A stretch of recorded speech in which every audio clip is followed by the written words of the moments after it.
On a storm-scarred farm in Kentucky, retired veteran Thomas Keaton believed peace had finally returned to his life.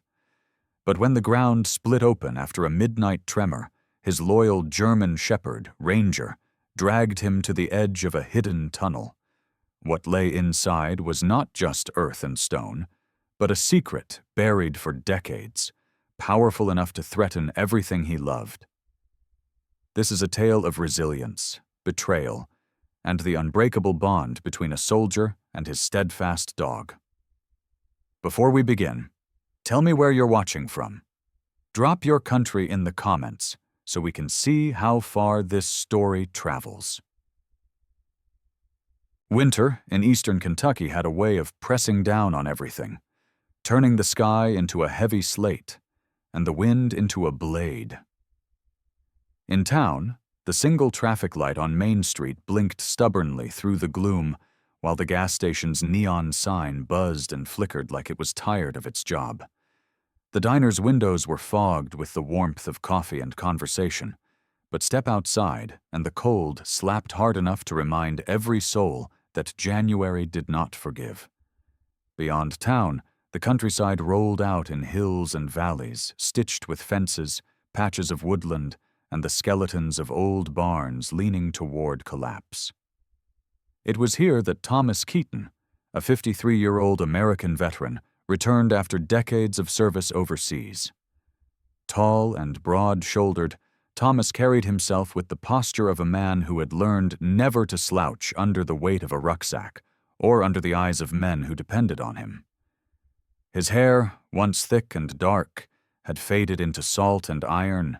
His beard kept close to the jawline like he still answered to military discipline. A jagged scar traced across his left cheekbone, the pale reminder of shrapnel that had nearly ended his life in the desert. His eyes were cold blue, sharp and restless, but behind them lived a heaviness he rarely shared. Those who knew him before the wars remembered him as easy with laughter. But now the years of combat had left their own brand of silence etched into his face. He did not complain, nor did he expect comfort. Thomas was the kind of man who carried his burdens quietly, with a soldier's stubborn pride. Beside him padded his only true companion, a German shepherd named Ranger, 5 years old, strong-bodied with a thick black and tan coat that gleamed even under the dim winter light. Ranger's ears were always erect, swiveling like radar dishes, his amber eyes constantly assessing the world around him. He had been trained during Thomas's last stateside posting with a volunteer search and rescue unit, so the dog knew discipline, but also empathy. His muzzle carried the faintest frost of gray, though he was still young, and his gait was steady, deliberate, loyal. Ranger was not the kind of dog that fawned for affection. He guarded it like a gift. But when he placed his head against Thomas's knee after a long day, it was enough to wash away the kind of loneliness no bottle or crowd ever could. The Keaton farm sat at the edge of Rowan County, 80 acres of pasture, woodland, and a weathered white farmhouse built by his grandfather. The porch sagged slightly at one corner, the paint was peeling, and the windmill groaned like an old soldier at attention, but to Thomas it was sacred ground. His father, Elijah, had worked this soil before him, and the land had been handed down like a covenant. Thomas had dreamed of returning here through countless deployments, believing that peace would come with the steady rhythm of chores, the smell of turned earth, and the silence of open fields. Yet peace, he was learning, did not greet him easily. On his first morning back, Thomas rose before dawn, the old habit of reveille etched into his body. The house was quiet, save for the creak of boards under his boots. He pulled on his wool coat, the same one he had worn during hunting trips with his father, and stepped into the cold where frost clung to the fence posts like pale moss. Ranger trotted ahead as Thomas moved through the routine, scattering feed for the chickens, checking the troughs, walking the southern perimeter. But even in these simple tasks, unease stirred. The hens had stopped laying in the past week, their nesting boxes unusually still. The cattle, Black Angus with thick winter coats, paced nervously near the far fence, their breath steaming in the cold as they lowed in restless tones. Ranger too seemed on edge, nose lifted, tail stiff, ears pricked toward the southern fields as though something hidden beneath the soil demanded his attention. By midday, Thomas noticed the first strange scent in the air. It wasn't manure or the familiar musk of wet hay. It was sharper, metallic, almost like rusted iron or damp copper pennies. The wind carried it in sudden drafts, then let it vanish again, as if the land itself was exhaling secrets it would not name. He crouched, scooped a handful of soil, and rubbed it between his calloused fingers. It crumbled too easily, damp but not with rain. Ranger barked once, sharply, staring at the ground with hackles raised, before settling back into silence. That evening, as dusk settled over the hills and the last of the light bled from the horizon, Thomas sat on the porch with a mug of black coffee. The house behind him groaned like an old ship at harbor, and the fields stretched out in quiet solemnity. Yet the silence was not complete. Beneath it was a low vibration, subtle, almost imagined, like a freight train far off but with no tracks nearby. Thomas's instincts, sharpened by years of war, told him this was not weather, not imagination. He glanced at Ranger, who was already staring southward, ears rigid, body tense. The dog did not growl, but his stillness carried its own alarm. That night, the house trembled faintly, just enough to rattle a glass on the nightstand. Thomas woke instantly, heart pounding in old rhythms of battle, but the tremor passed as quickly as it came. Lying awake in the darkness, listening to Ranger's low rumble at the foot of the bed, he understood one thing with certainty. The land that should have offered him rest was speaking, and what it had to say was not peace. The rain came in from the west with a violence that felt personal, slamming against the tin roof and rattling the windows as though trying to pry its way inside. Lightning flared across the ridgeline, etching the farm in silver skeleton light, and thunder rolled so low it seemed to rumble from the very marrow of the earth. Thomas Keaton stood at the window of his father's old farmhouse, a mug of coffee cooling in his hands, his broad shoulders squared against the storm. He had faced worse in foreign deserts, but here, in his own Kentucky hills, the raw force of weather felt different, closer, more intimate, as though the land itself was shifting under his feet. Beside him, Ranger paced with restless energy, ears pinned back, nails clicking against the wood floor. The German shepherd was not afraid. He had been bred and trained for storms, for chaos, but he sensed something deeper, something that made him circle the room with the taut restraint of a soldier waiting for an unseen enemy. When the first tremor struck, it was almost lost in the booming of the thunder. The floor beneath Thomas's boots quivered like a horse's flank under a rider's spur, brief but undeniable. He set the mug down, the old instincts firing through him with a suddenness that tightened his jaw. Another tremor followed, stronger, accompanied by the sharp rattle of dishes in the kitchen and a picture frame falling from the hallway wall. Ranger barked sharply, the sound cutting through the storm like a warning bell. Thomas pulled on his coat, grabbed the heavy flashlight from its hook by the door, and stepped out into the deluge. The night was chaos, rain lashing sideways, wind bending the trees into tortured boughs, lightning splitting the sky into jagged wounds. Thomas moved across the yard with a steady determination, his boots sinking into the sodden ground. Ranger stayed at his side, fur plastered against his body, eyes glowing with a fierce alertness whenever the beam of the flashlight caught them. As they reached the southern field, Thomas felt the land heave beneath him, not with the give of mud, but with the unsettling roll of earth displaced from below. Then came the sound, a crack like the world splitting, followed by the groan of soil collapsing inward. In the beam of his flashlight, the ground yawned open. A section of the southern pasture, nearly 20 feet across, had caved into a pit of darkness, the edges raw and jagged, grass hanging in clumps like torn cloth. Steam rose faintly from the depths, mingling with the rain, and the smell that reached him was not of wet soil, but of something harsher, metallic, acrid, as though rust and oil had been stirred together by unseen hands. Ranger growled low, then barked again, pulling at Thomas's coat sleeve with his teeth, urging him closer but warning him all the same. Thomas crouched at the rim, shielding the light from the rain, and aimed the beam downward.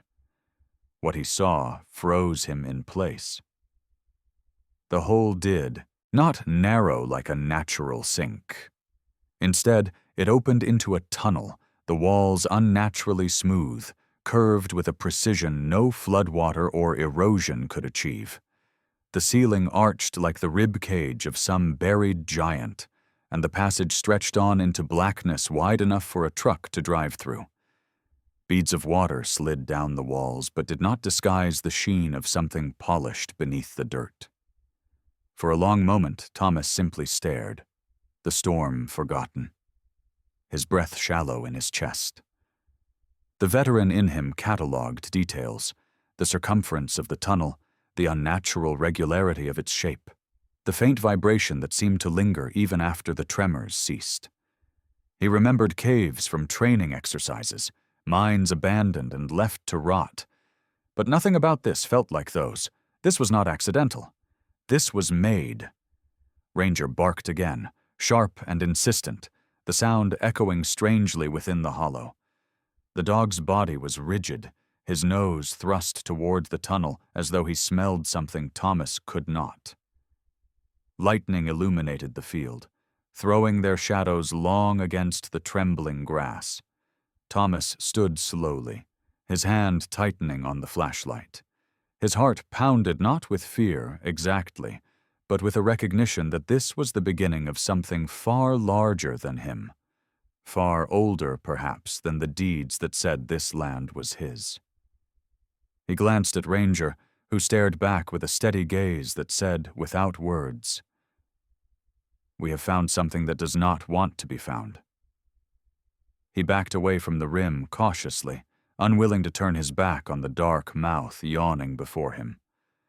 The rain hammered down, the storm unrelenting, but in his ears the roar of weather faded beneath the memory of that subterranean vibration, like a machine sleeping restlessly under the soil. Thomas knew that come morning he would need to decide whether to call someone, whether to share this secret with another living soul. But for now, in the pounding rain of a Kentucky night, he and Ranger stood alone before a mystery that had waited decades for someone to uncover it. Morning broke gray and raw, the storm having spent itself in broken branches and flooded ditches. The southern field bore a scar now, a wound in the earth 20 feet wide that seemed to whisper even when the air was still. Thomas Keaton had slept little. Pacing the farmhouse while Ranger shifted restlessly near the door, the dog's ears flicking at every creak and sigh. By dawn, Thomas knew he could not face the discovery alone. Some burdens demanded another set of eyes, and there was only one man he trusted enough to call. Earl Donovan answered the phone on the second ring. His voice carried the gravel of too many cigarettes and too many nights working under the hood of engines. Earl was 55, 2 years older than Thomas, and had served beside him in the same infantry unit during the Gulf War. Where Thomas was broad and still carried himself like a commander, Earl was leaner, with the wiry build of a man who had worked machines more than gyms. His face was all edges, hollow cheeks, a jaw that looked chiseled by wind, and deep lines carved by years of hard work and harder losses. His hair was iron gray, thinning at the crown, and he wore a trimmed beard peppered with white. Earl had lost his wife a decade earlier to illness, and since then had thrown himself into running a small auto repair shop on the edge of town. People said he could coax life out of any engine, but he carried a loneliness that showed in the way his eyes lingered too long on empty spaces. Despite his roughness, he was loyal to the core, the kind of man who kept his word, even when it hurt. Within the hour, Thomas heard the rattle of Earl's old Ford pickup on the gravel drive. The truck was the color of faded red clay, the body dented, the exhaust coughing with each acceleration. Earl stepped out in heavy work boots, oil-stained jeans, and a canvas jacket patched at the elbow. He carried a battered toolbox in one hand and a thermos in the other. Ranger bounded down the porch steps to meet him, tail wagging but cautious, circling once before settling with a low whine of recognition. Earl squatted to scratch the dog's neck. "Still sharp-eyed as ever," he muttered. Then he looked up at Thomas, his expression shifting into the seriousness of men who had faced trouble before. "Show me."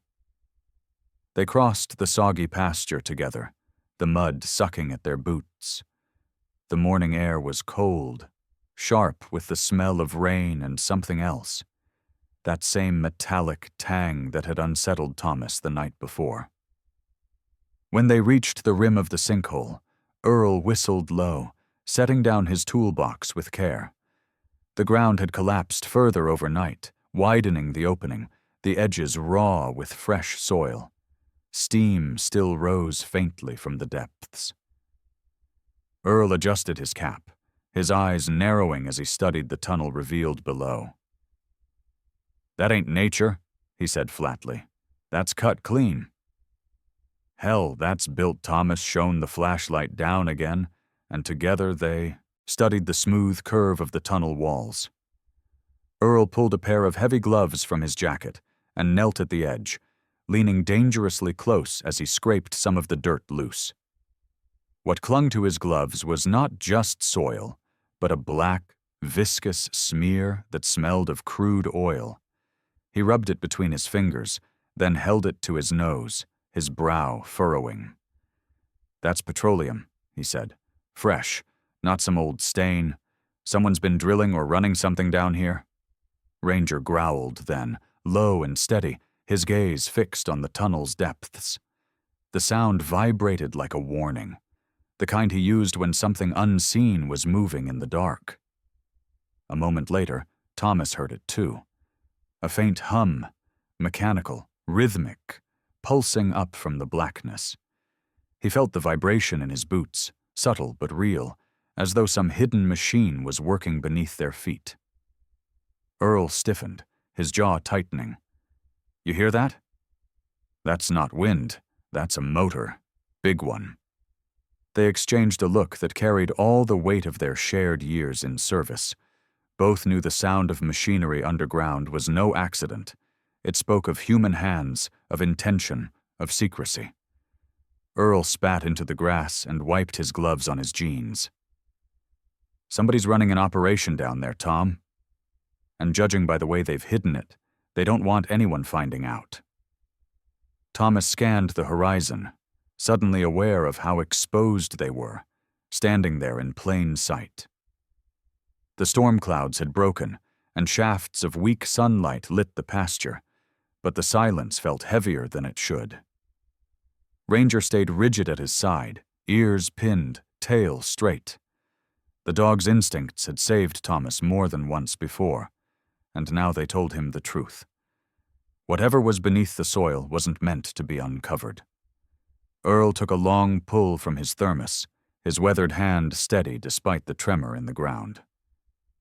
"You realize," he said quietly, "this could mean someone siphoning oil under half the county. Illegal wells, hidden tunnels, God knows what else. And if they've been at it a while, they've gone to a lot of trouble to make sure no one asks questions." He fixed his gaze on Thomas, eyes narrowing. "So what do we do?" "Report it. and risk them burying it deeper, or take a closer look ourselves? Thomas didn't answer immediately.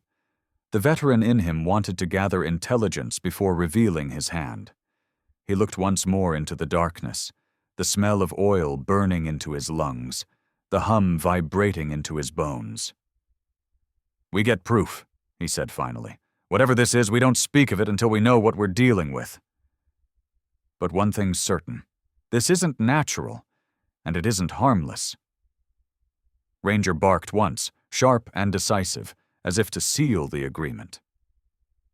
The sound echoed strangely into the tunnel, swallowed quickly by the depths, as though something unseen had heard them and was listening still. The morning after their grim discovery at the sinkhole, Thomas felt a weight that no amount of strong coffee could lift. He had served in deserts and cities where secrets bled into the dust, but never imagined such darkness lying beneath the soil of his own farm. Earl had returned to his repair shop, his parting words simple. "Find out who's been here before us." Thomas knew exactly who in town might help.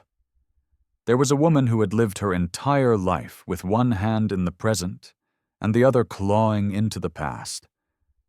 Clara Whitfield. Clara was 68, tall and lean, her frame still carrying the angular grace of a woman who had once run track at the county high school. Her hair, long and silver, was usually tied in a bun at the nape of her neck, though loose strands always seemed to escape like rebellious thoughts. Deep-set green eyes peered from behind thin-rimmed glasses, eyes that missed nothing and forgave even less. Years of teaching history at the county school had given her a sharp voice that could silence a room, but retirement had softened it into something quieter, though no less certain. Clara dressed with practicality, wool skirts, sensible shoes, and cardigans patched at the elbows. Her skin was pale and freckled from long afternoons cataloging old maps by the courthouse windows. Widowed young, she had chosen not to remarry, pouring herself instead into collecting records, stories, and dusty files that most of the town would rather forget. Among the locals, Clara was respected, though some whispered she was stubborn to a fault, chasing old ghosts better left buried. Thomas found her at the County Historical Society, a brick building that smelled of mildew and ink, where yellowed maps curled inside drawers and boxes of brittle newspapers teetered on metal shelves. Ranger followed close at his heel, nails clicking on the tile floor, his ears flicking back and forth, as if the weight of old history pressed on him too. Clara sat behind a cluttered oak desk, her glasses perched low as she scribbled notes in a ledger. When Thomas entered, she looked up, recognition flickering across her face.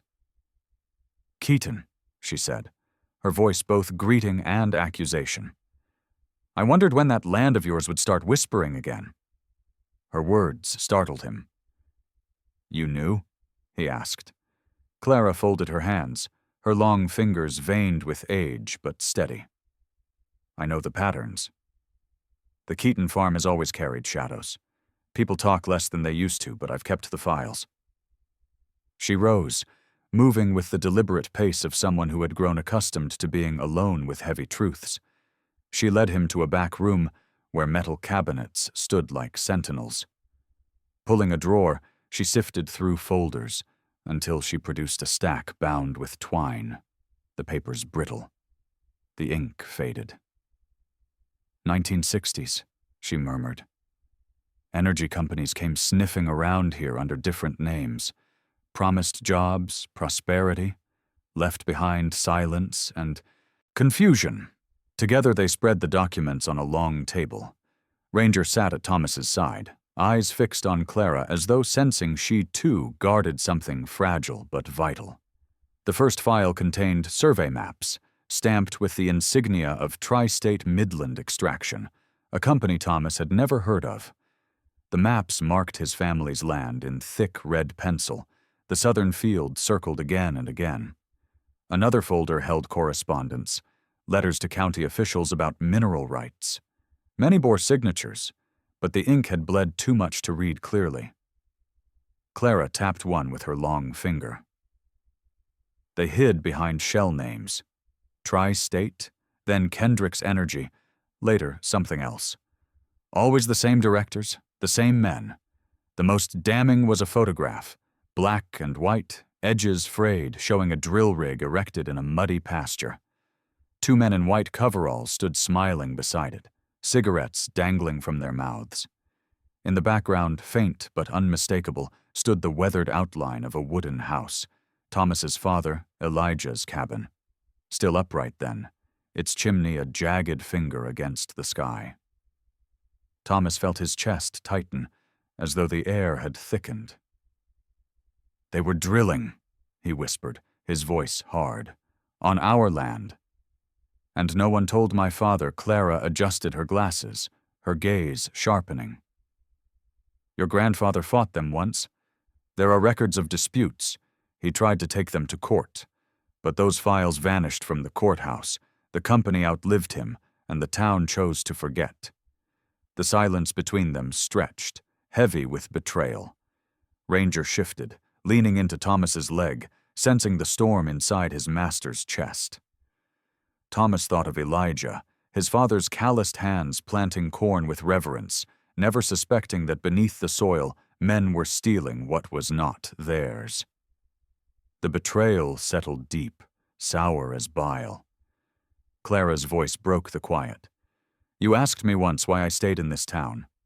It's because history is a living thing. If you ignore it, it festers. If you confront it, sometimes you can heal." She closed the folder with finality. "Now you know. What you do with it is your burden." Thomas gathered the papers, his hands trembling with controlled fury. He looked at Clara, her eyes still sharp, her back straight despite the years. "This doesn't stay buried," he said. Clara gave a small nod, the kind reserved for soldiers returning from battles no one else could see. As Thomas left the building, Ranger pressed close against his side. Outside, the sky had cleared, but the land felt heavier than before. He knew now that the tunnel was not some accident of nature. It was the continuation of a theft that had started before he was even born. And for the first time since returning home, Thomas felt not just the duty of a farmer, but the weight of a soldier once again. Thomas left the Historical Society with the brittle documents and photographs wrapped in brown paper, Clara Whitfield's sharp words echoing in his mind. The morning sun glared on the courthouse steps, but it did not warm him. Beside him, Ranger walked with steady pace, eyes scanning every stranger that passed, the tip of his tail stiff. By the time Thomas drove back to his farm, Earl Donovan was waiting in his dented red truck. Clara had agreed to come too, carrying a leather satchel filled with her notes. Together they sat at the kitchen table that had borne 3 generations of Keaton suppers, the papers spread out between steaming mugs of coffee. The air was heavy with the scent of oil stains, old wood, and suspicion. Earl leaned back, his calloused hands crossed over his chest, eyes fixed on the photograph of the drilling rig. "This proves they were here. But proving they're still at it, that's what matters." Clara adjusted her glasses, her thin face illuminated by the shaft of light sneaking through the blinds. "We need someone who can help us bring this into the present. Someone who knows how to make the truth loud enough that it cannot be buried again." Her voice was calm, but unyielding. It was Clara who suggested Samantha Greer, a journalist from Lexington who had built a reputation for chasing stories others dismissed. Samantha was 29, with a tall, athletic frame that carried itself with confidence. She had chestnut hair that she often tied back in a messy bun, strands escaping in the rush of her work.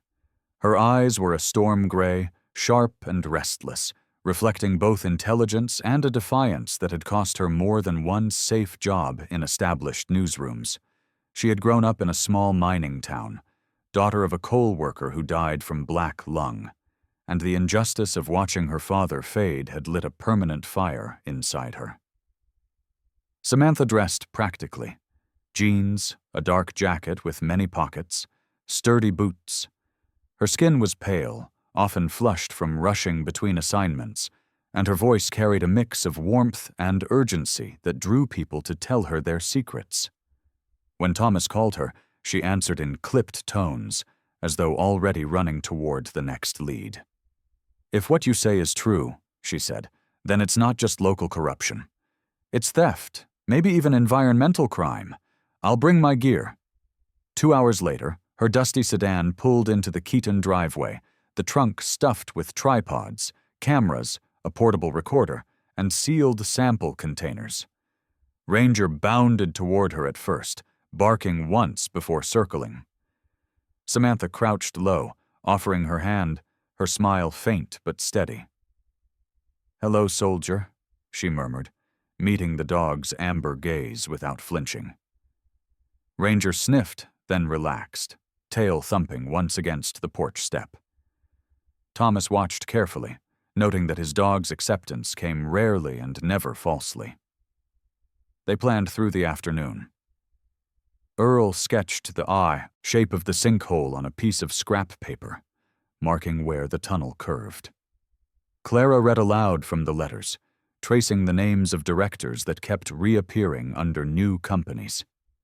Samantha set up her camera, testing light and angles, speaking briskly but with the eagerness of someone who had waited for a story like this. "We document everything," she said. "Every sound, every smear of oil, every vibration.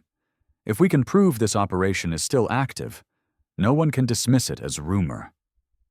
By dusk, they set out across the southern pasture, the sky bruised with evening light, cicadas rising in a metallic hum. Ranger trotted ahead, his head low, tail stiff, moving with the deliberate steps of a hunter. At the rim of the sinkhole, the air was cooler, touched with that same acrid tang that Thomas now recognized too easily.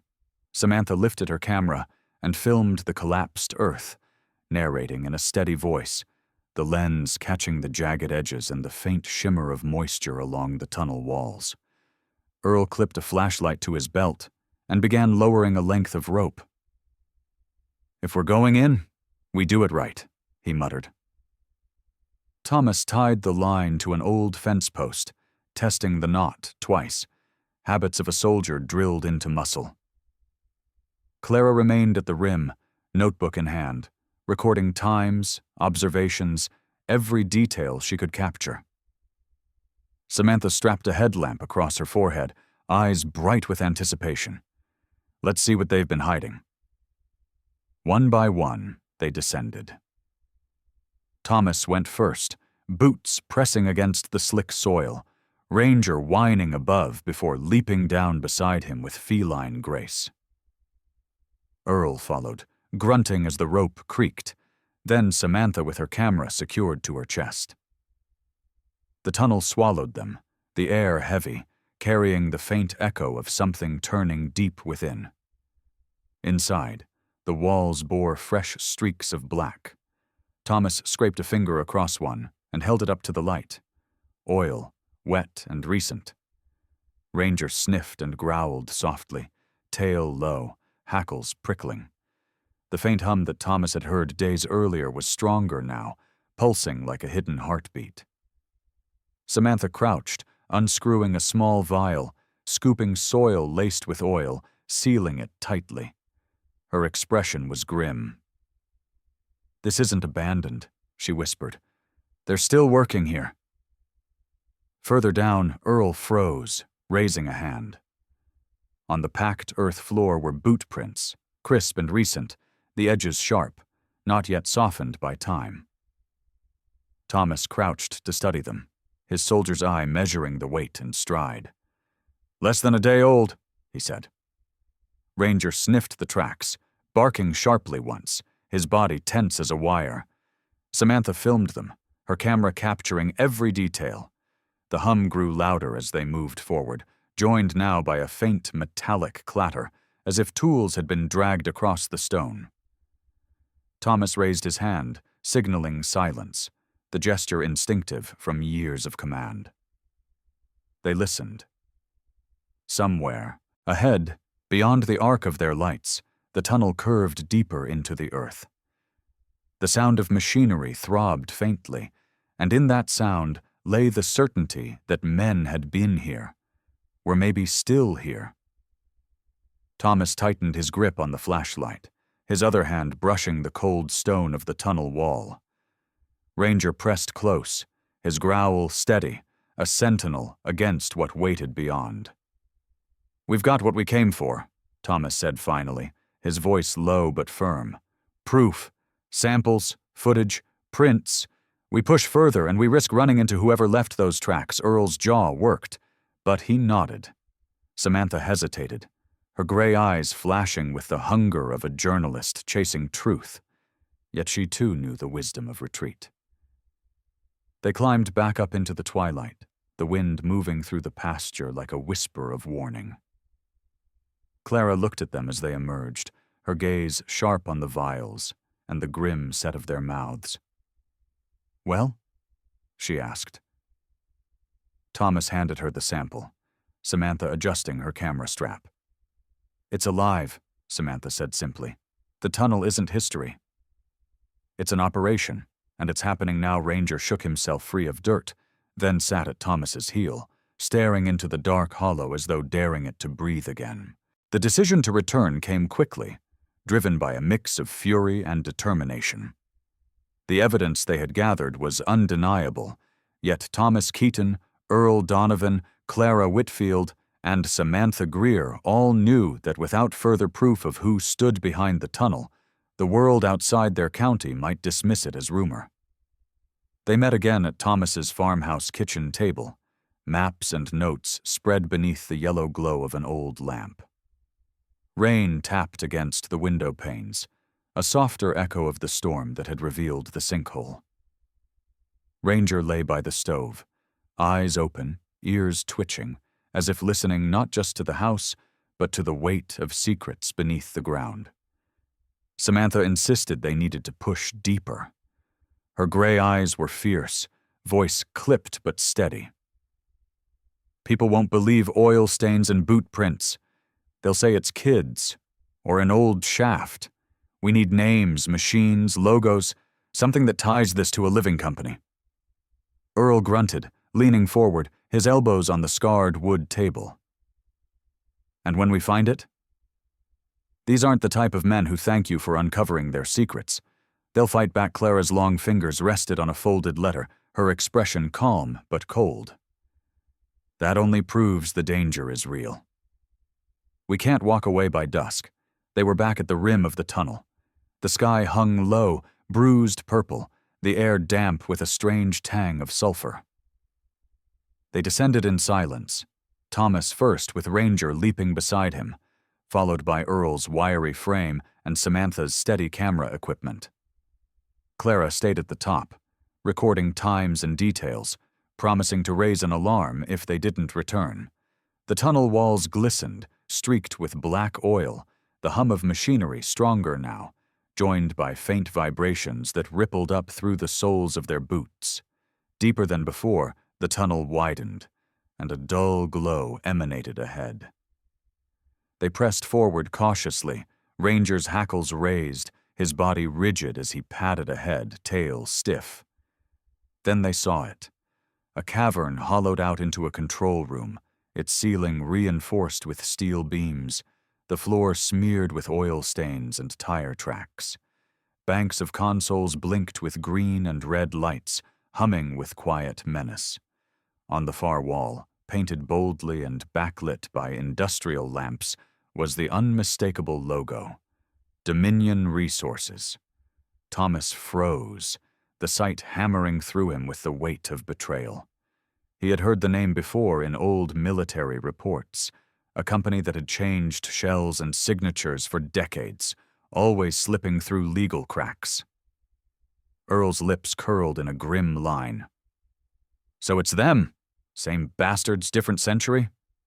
Samantha lifted her camera, filming in quick bursts, her breath fast but controlled. "This is it.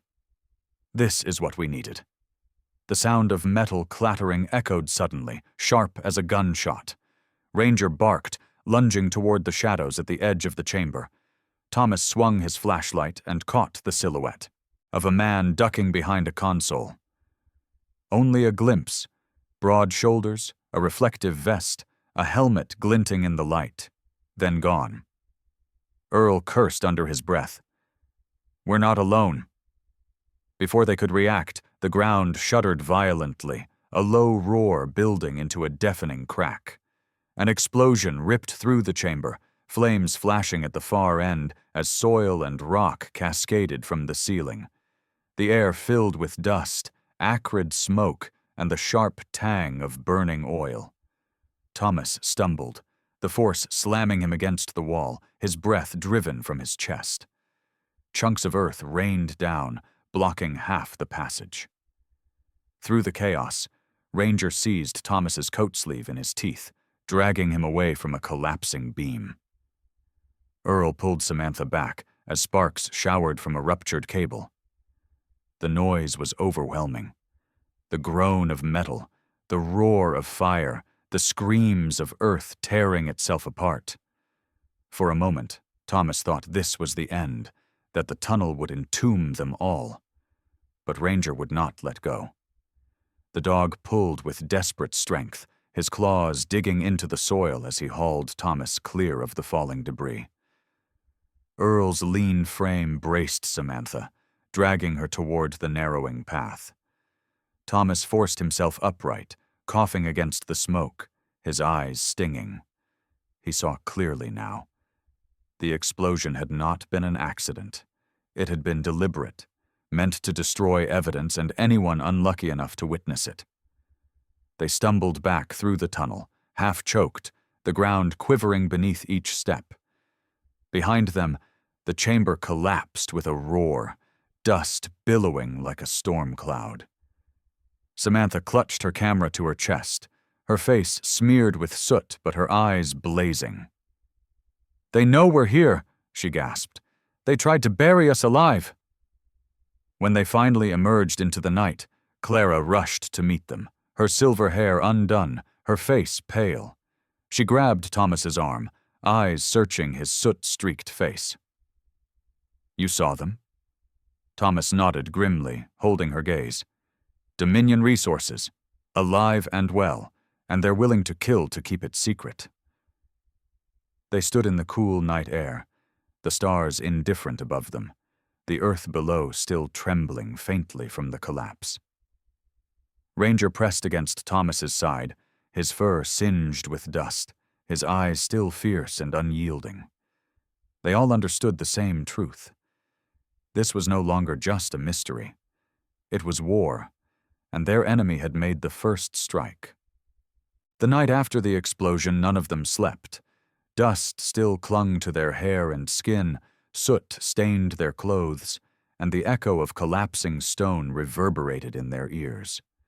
They gathered again at Thomas Keaton's farmhouse, the air heavy with fatigue and unspoken fear. Ranger lay stretched across the doorway like a sentinel, eyes open, ears twitching at every rustle outside. Samantha Greer worked feverishly at the table, her storm-gray eyes lit with grim determination as she sorted through footage on her camera. Every frame that survived, the glowing logo of Dominion Resources, the blinking consoles, the slick oil on the tunnel walls, was copied onto multiple drives. "They tried to kill us," she said, her voice hoarse but resolute. "That means we have exactly what they fear most. Proof." By morning, Samantha filed her report. She sent videos and stills to her editor at a regional paper, but also bypassed traditional channels, uploading pieces to independent journalists and environmental watchdogs she trusted. Her father's death had taught her that corporations often buried truth before it reached the light. This time she was determined to scatter it too wide to suppress. Within 24 hours, the story spread across the state and beyond. Headlines spoke of hidden oil tunnels in Rowan County and Dominion Resources accused of illegal extraction. The footage of the logo glowing in the underground chamber went viral. The backlash was swift. County officials convened an emergency meeting. Sheriff vehicles rolled down the gravel road to Thomas's farm, lights flashing not in accusation but in protection. Federal investigators arrived in unmarked SUVs, their faces hard, their questions precise. Among them was Agent Marcus Holloway, a man in his mid-40s with a square jaw, close-cropped black hair flecked with gray, and the posture of someone who had once worn a uniform himself. His suit was functional, his shoes dusty from fieldwork rather than polished for offices. His eyes were dark, observant, giving away little. But there was a steadiness about him that suggested both discipline and a personal distaste for corruption. Rumor held he had left military intelligence after refusing to look away from civilian casualties overseas.